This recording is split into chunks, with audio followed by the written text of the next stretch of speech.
20 years after his final race, a forgotten thoroughbred stood in a muddy pen, too old to be worth anything.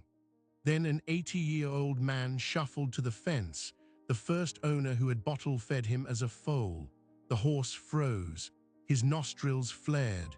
He let out a sound that silenced every worker on the farm, then pressed his head against the old man's chest, and a single tear slid from his eye. In that moment, no one doubted that some bonds never die. His name was Midnight Kingdom, a bay colt bred for greatness who won his first stakes race at 2 years old and vanished from the winner's circle before his 3rd birthday. Over the next 2 decades, he passed through 7 owners, 3 states, and a final collapse that left him standing in a kill pen on the edge of nowhere. And the man who shuffled to that fence was Arthur Delaney, now 83, who had bottle-fed him after his mother rejected him on a freezing January night in 1998.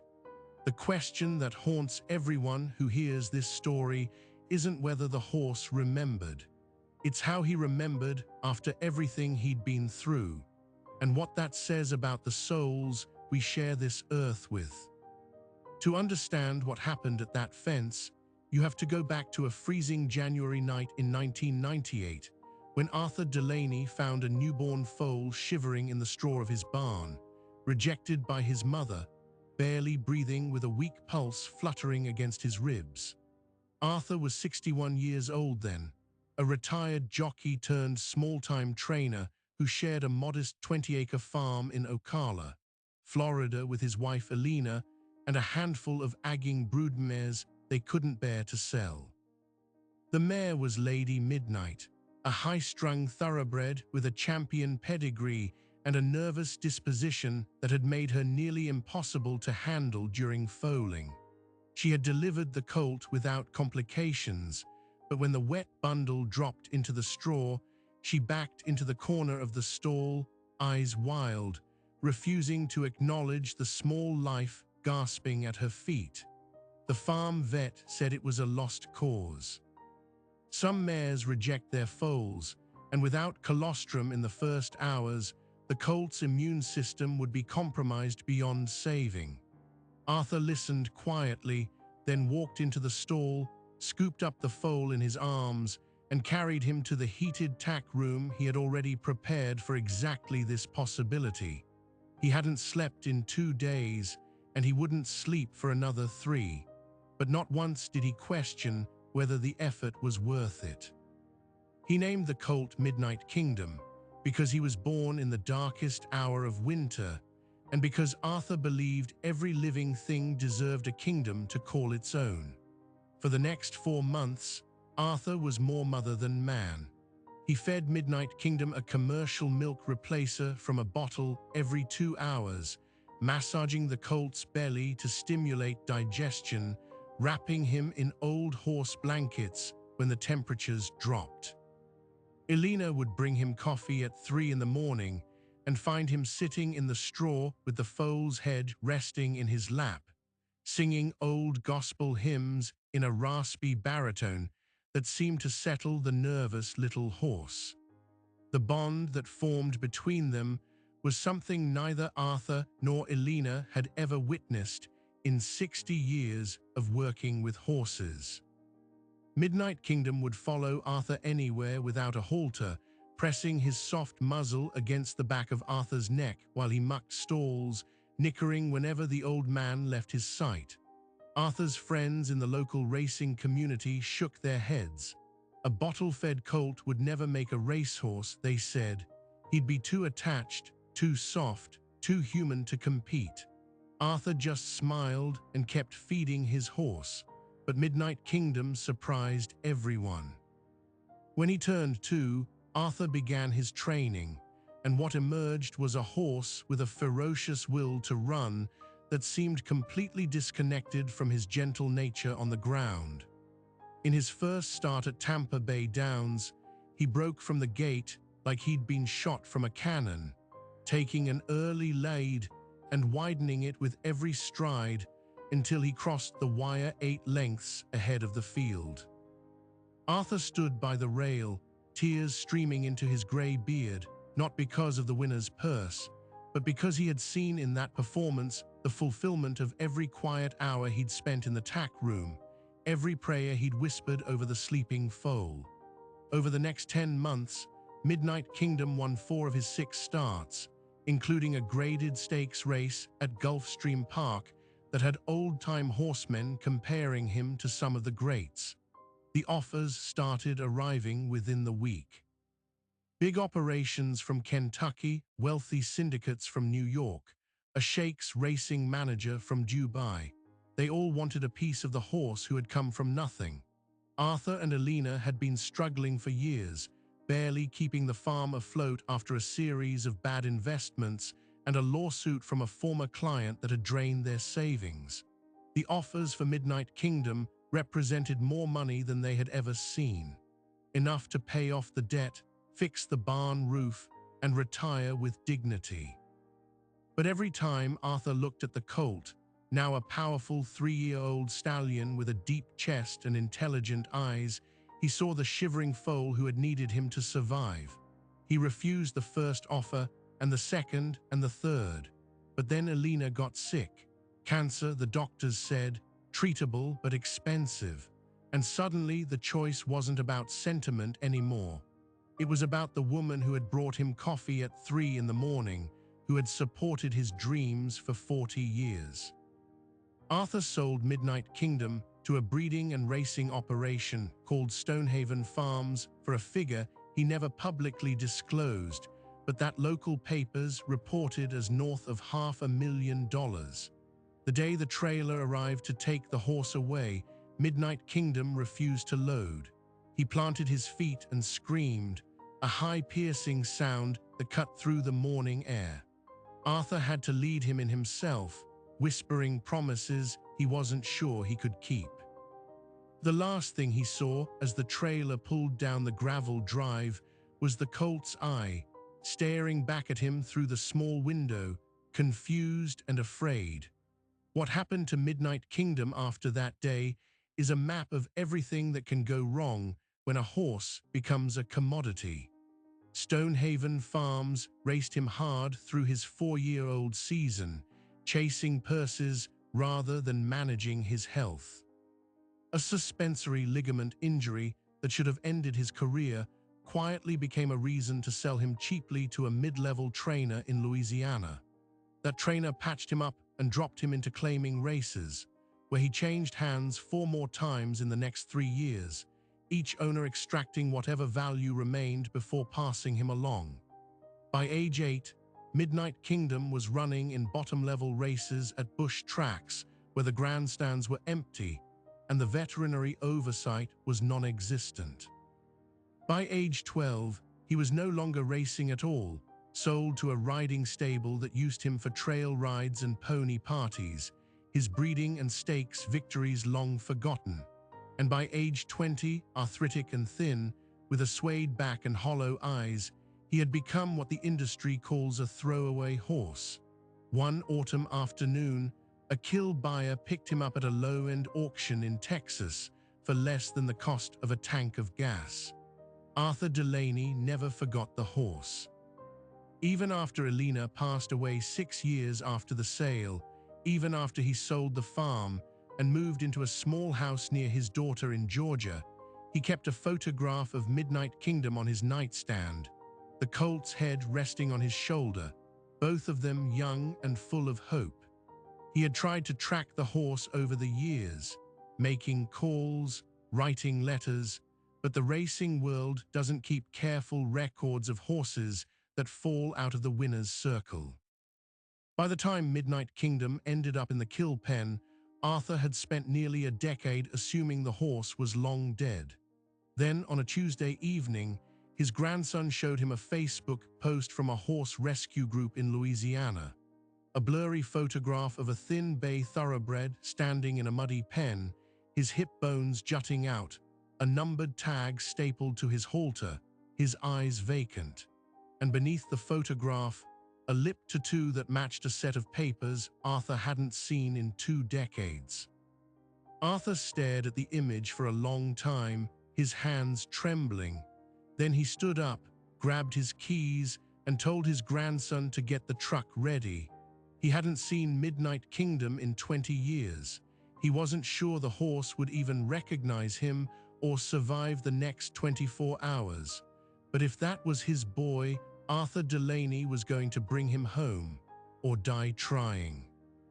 The drive from Georgia to the kill pen in northern Louisiana took 14 hours, most of it through the flat scrublands where the summer heat shimmered off the asphalt and the radio crackled with static. Arthur sat in the passenger seat of his grandson Marcus's pickup, the printed Facebook photograph clutched in his weathered hands, the horse's face barely visible through the pixelation, but the white star on his forehead unmistakable. Arthur had traced that star with his fingers 1,000 times when Midnight Kingdom was a foal, feeling the coarse baby hair beneath his touch. Now he could barely look at it. The horse in the photograph was a skeleton draped in skin, his hip bones jutting out like jagged rocks, his eyes hollow with the particular emptiness of an animal who had stopped expecting anything good from the world. Marcus drove in silence most of the way, only occasionally asking his grandfather if he needed to stop. He had never seen Arthur like this. The old man who had taught him to ride, who had never raised his voice in anger, who had buried his wife with a quiet dignity that had awed the entire family, now sat trembling with a rage so deep it seemed to have replaced the very air in the truck cab. They arrived at the kill pen just after dawn. It was not a farm or a stable, but a collection of rusted metal panels arranged into makeshift corrals on a patch of dirt behind a livestock auction house that had closed down years ago. The smell hit them before they even opened the truck doors. Rotting hay, stagnant water, and the sharp ammonia of urine baked into the earth. A man in a stained denim shirt emerged from a trailer at the edge of the property, eyeing them with the hard suspicion of someone who had learned to expect trouble from strangers. Arthur walked toward him slowly, moving like a man who had aged 20 years overnight. He held up the photograph. The man squinted at it, then at Arthur, then spat a stream of tobacco juice into the dust. That horse came in with a load from a dealer in Mississippi 3 days ago. He's scheduled for the truck to Mexico on Friday. You want him? It'll be $450 cash. No papers, no guarantees. Arthur barely heard him. He was already walking toward the pens. The bay thoroughbred stood in the far corner of a corral that held 6 other horses, all of them thin, all of them quiet in the way that animals become quiet when they have given up. His head hung low, his mane matted into thick ropes, his coat dull and caked with mud. One of his knees was swollen to twice its normal size, and he shifted his weight constantly, favoring the leg with a rhythmic sway that spoke of chronic pain. But it was the eyes that stopped Arthur cold. They were not the bright, intelligent eyes that had watched him across the stall all those years ago. They were flat, unfocused, the eyes of a horse that had learned not to hope. Arthur gripped the metal rail of the corral, his knuckles white. He had rehearsed this moment 100 times during the drive, imagining what he would say, how he would call the horse's name and see that flash of recognition. But now, standing 20 feet from the creature he had bottle-fed in the quiet darkness of a Florida winter, he found he could not speak at all. Marcus stepped up beside him, his voice low. "Is it him?" Arthur nodded, but he did not move. He was afraid. Afraid that the horse would not remember him, that the bond he had treasured for 2 decades had existed only in his imagination. Afraid that even if Midnight Kingdom did remember, it would not matter, that the years of neglect and abuse had broken something inside the horse that no amount of love could repair. And then, as if drawn by some magnetic pull, The old horse lifted his head. His nostrils flared, testing the air. His ears, which had been pinned flat against his skull, slowly rotated forward. He took one stiff step toward the fence, then another, his swollen knee buckling slightly with each movement. The other horses scattered, but he kept coming, his gaze fixed on Arthur with an intensity that seemed almost human. And when he reached the fence, he stopped. He stared at Arthur for a long moment, his dark eyes searching the old man's face. Then he let out a sound that silenced every creature in that miserable place. Not a whinny or a nicker, but a low, keening moan that seemed to rise from somewhere deep in his chest, a sound of recognition and grief and desperate longing all tangled together. And then the tears came, not from the horse, from Arthur. As the old horse pressed his forehead against his chest and shuddered, Arthur wrapped his arms around the bony neck and wept like a child. The bond had never died, it had only been waiting. The kill buyer watched the scene unfold with an expression that wavered between discomfort and irritation. He had seen plenty of emotional reunions over the years, husbands picking up dogs, kids saying goodbye to ponies. None of it moved him, but something about the way that old horse had recognized the man, the way he had crossed that pen with a purpose that belied his ruined body, made the man look away. Arthur finally raised his head, his eyes red, his voice raw. "I'm taking him home. Now." He pulled a folded envelope from his jacket, the cash he had withdrawn from his savings account before leaving Georgia, and pressed it into the man's hand. The man counted it silently, then nodded toward a loading chute at the back of the property. "You got an hour before the vet comes to do health certificates for the Friday load. After that, you're on your own." Arthur ignored him. He was already unlatching the gate, stepping into the corral, his hand reaching for Midnight Kingdom's halter like it was the most natural motion in the world. But the moment Arthur's fingers touched the old leather, something happened that none of them expected.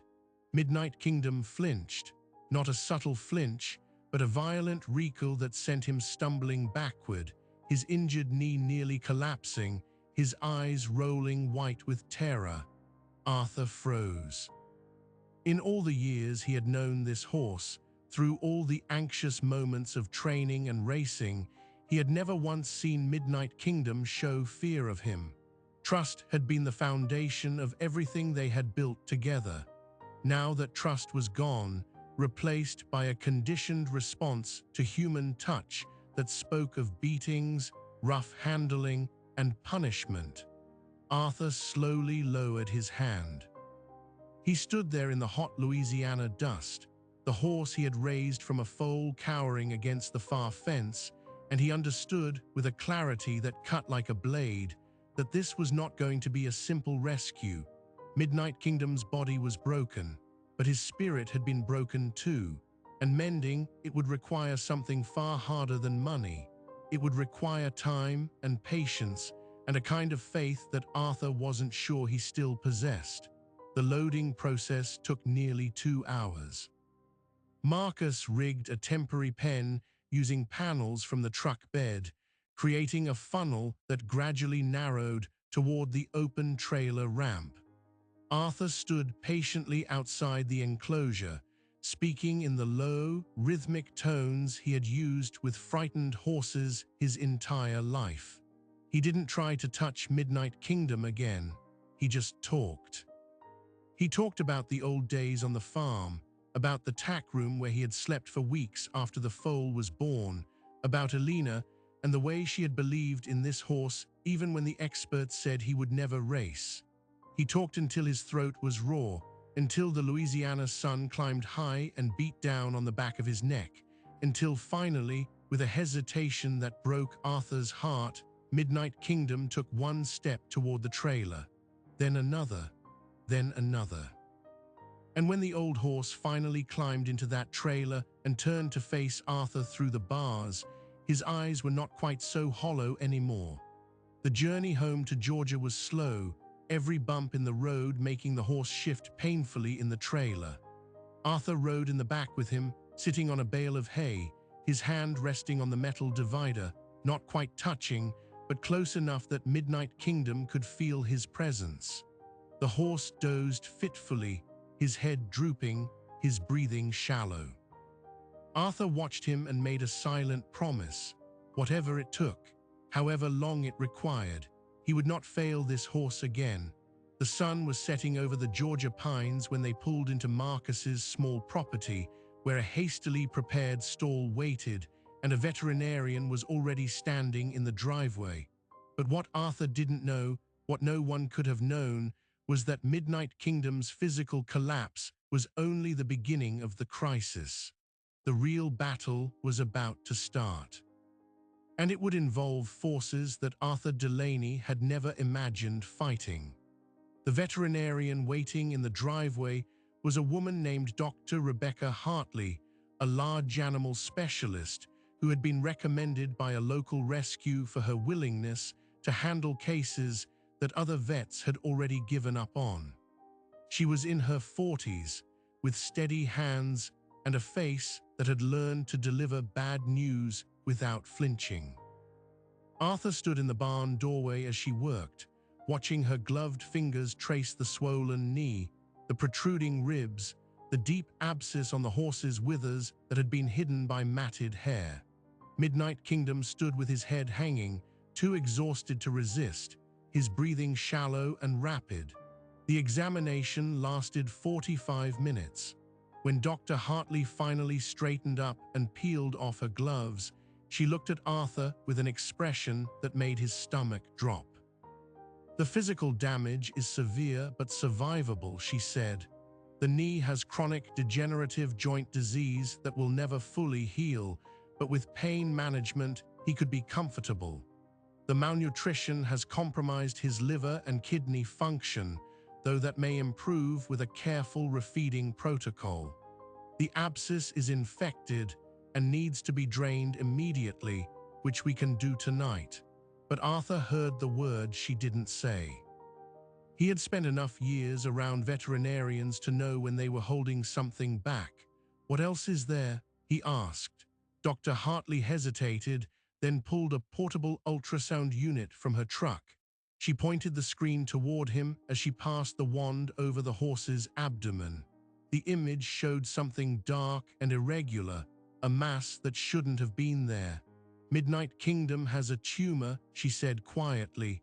"It's pressing against his intestines. I can't tell without a biopsy whether it's malignant, but its location makes surgery extremely risky, especially given his weakened state. Even if we had the money, which I'm guessing we don't, there's no guarantee he'd survive the operation." Arthur felt the barn tilt around him.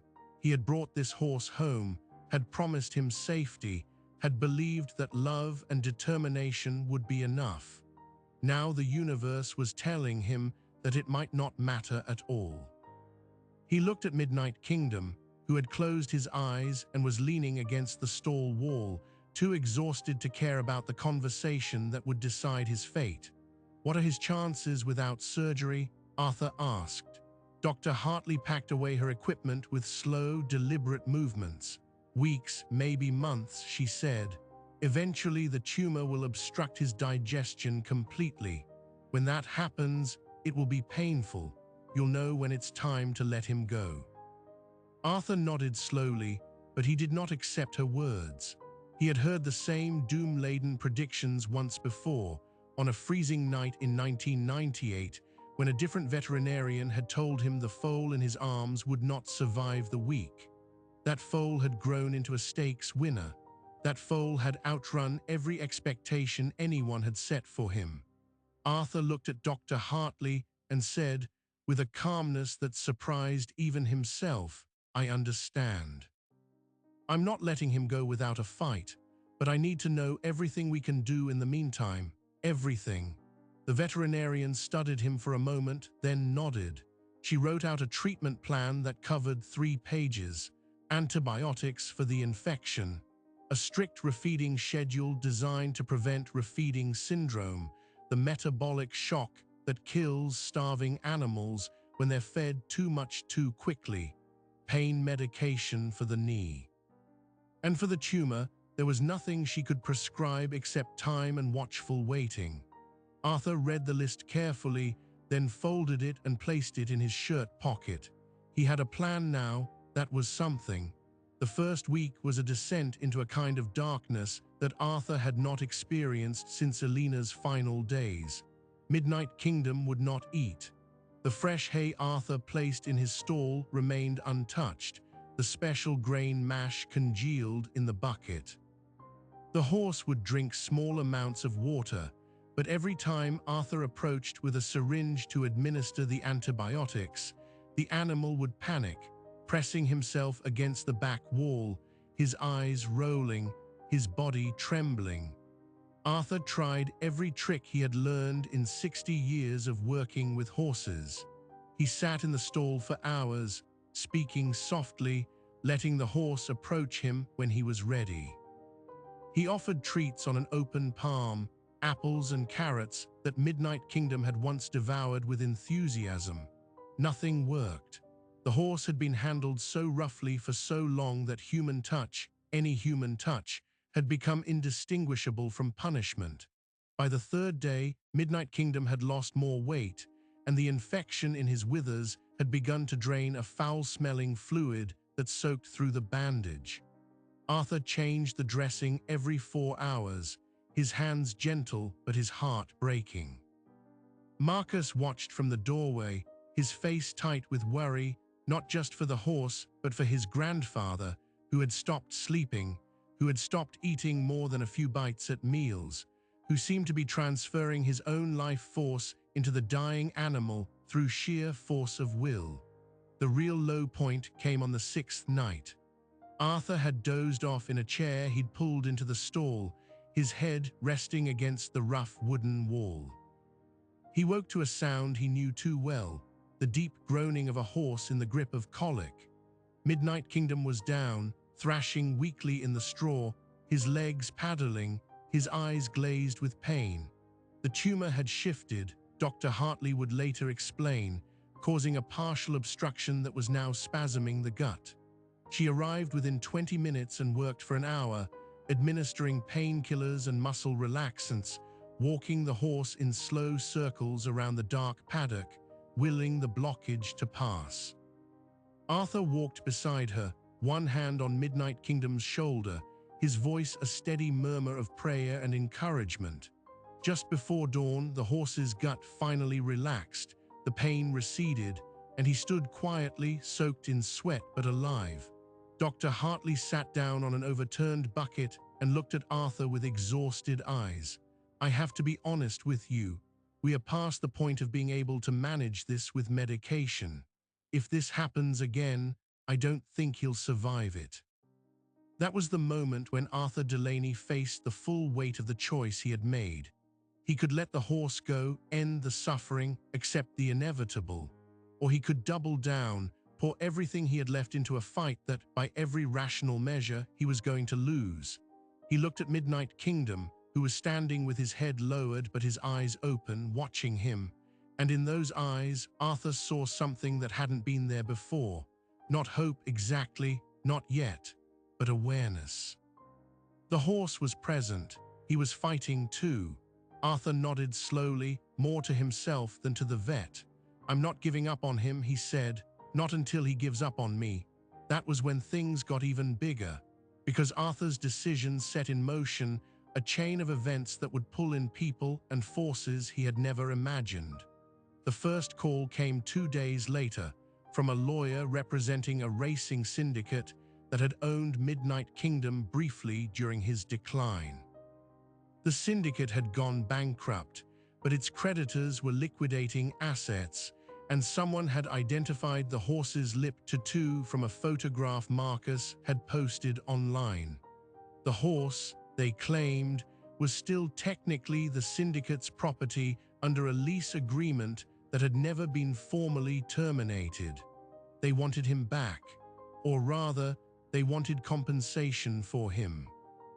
Arthur listened to the lawyer's voice on the phone, this stranger who had never seen the horse, who had never held him through a colic episode, who had never made a promise in a freezing barn 2 decades ago.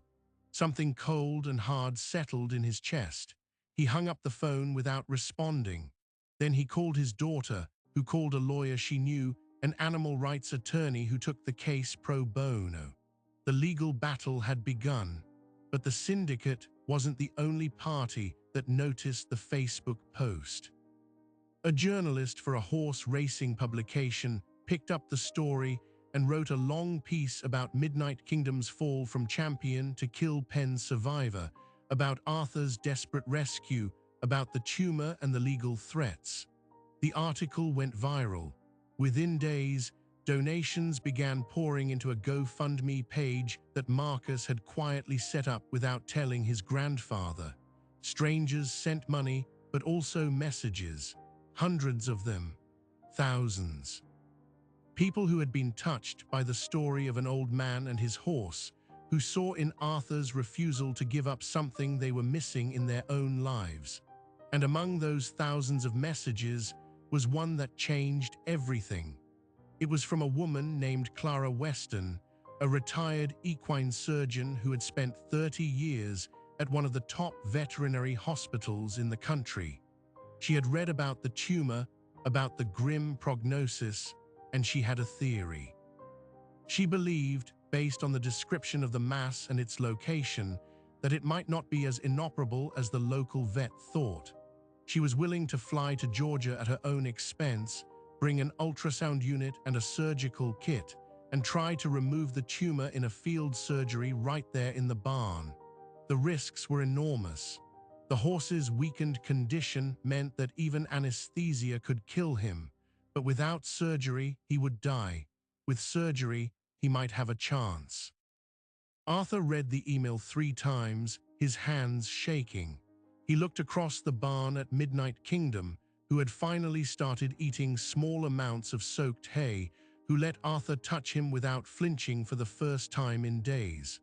The horse's eyes met his, steady and dark, and full of a trust that had survived 20 years of abuse and neglect. Arthur knew what he had to do. He picked up the phone and dialed the number in the email. 2 days later, Clara Weston was standing in his barn, preparing to operate. And as the sedatives took hold and Midnight Kingdom's eyes slowly closed, Arthur leaned down and whispered into the horse's ear the same promise he had made in 1998. "Hold on, little one. I'm right here. I'm not going anywhere." The scalpel touched skin. The battle for Midnight Kingdom's life had entered its final, desperate hour.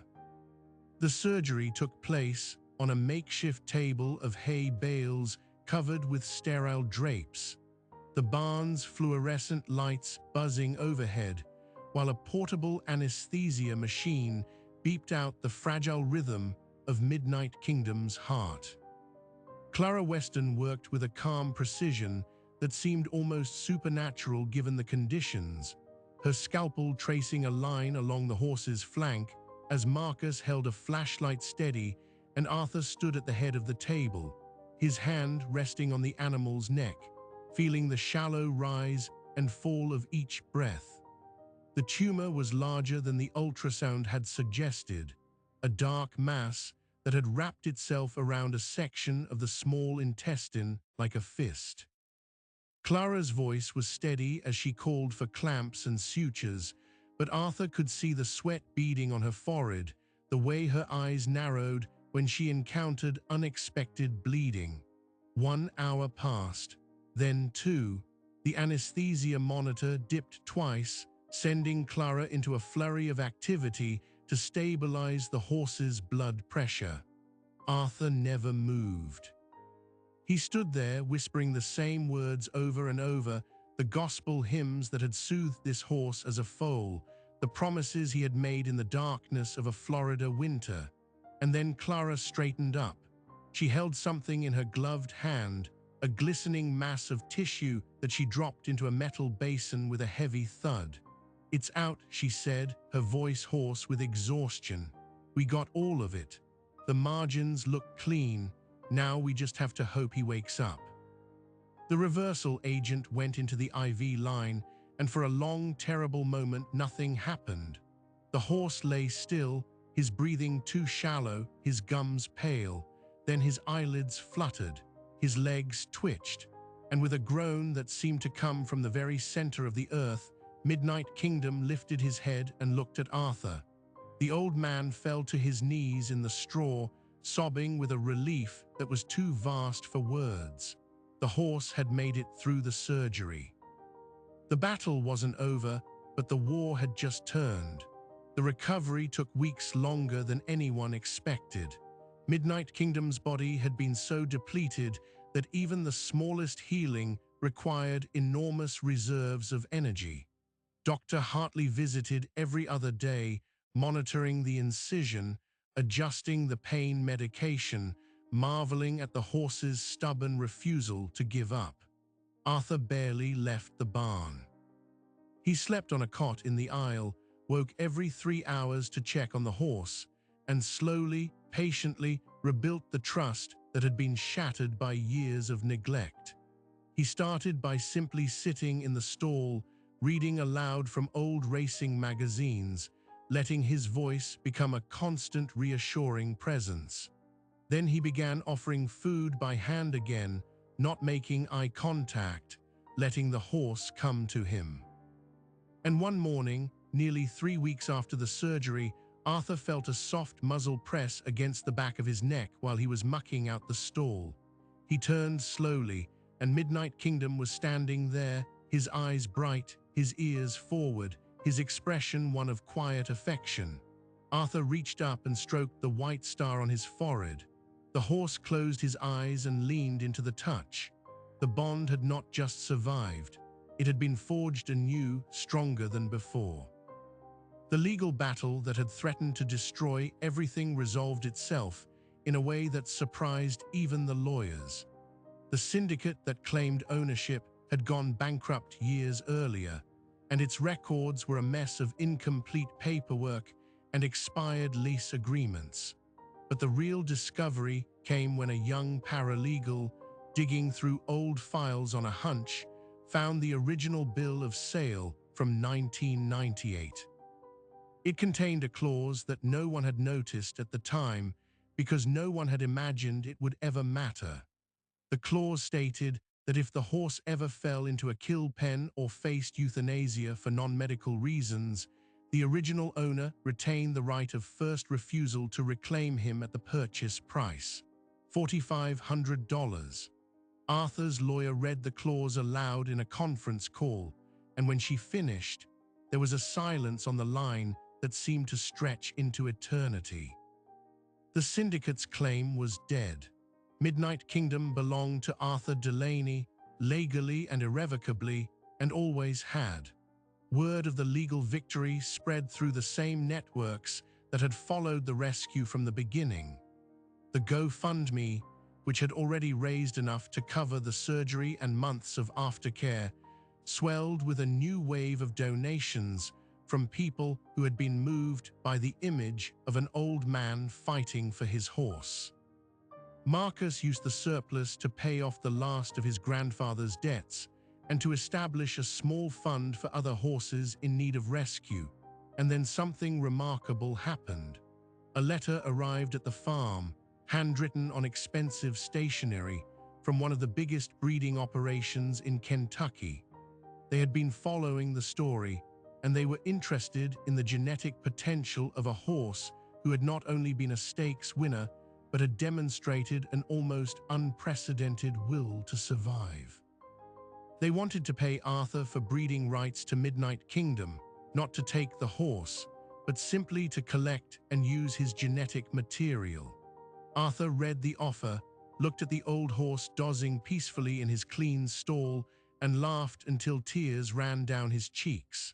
The horse that everyone had given up on, the throwaway stallion who had stood in a kill pen with a numbered tag on his halter, was now being valued as a sire.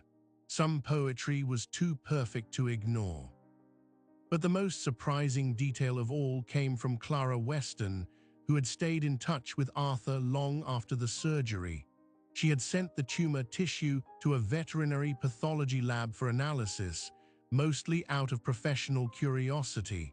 The results came back with something she had never seen in 30 years of practice.